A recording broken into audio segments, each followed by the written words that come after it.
Welcome to Process News Now. I'm your host, Don Horn, and this is your process industry news. Our top story, new disinfecting technologies are driving growth in the food processing equipment market. Next, the latest innovations in artificial intelligence are helping keep a watchful eye on some of the remotest oil wells in Alberta. And finally, remember the tricorder Mr. Spock used on Star Trek?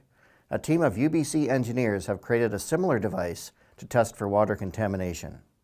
The global food processing market is projected to grow 25% in the next 7 years as companies replace aging machinery and methods with more advanced equipment.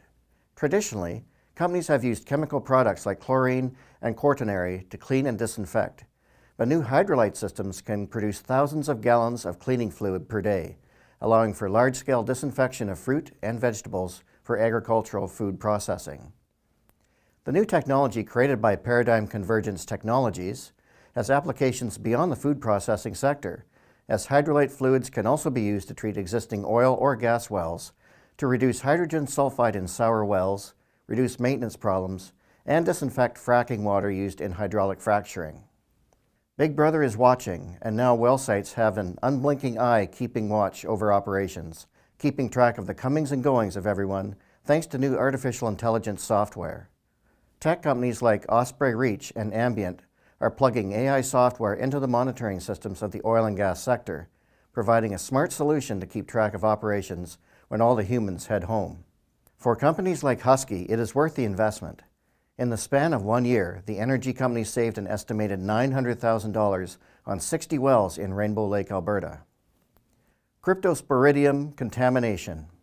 While you might not be familiar with the name, you probably have at one time in your life been the victim of this intestinal pathogen, which is one of the leading causes of waterborne respiratory and gastrointestinal illness.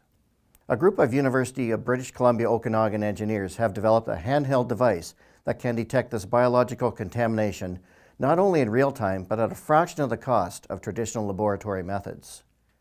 Current methods for detecting the parasite require filtering large volumes of water, separating out the organisms, staining them with a fluorescence label, and then trying to identify the pathogen with a microscope.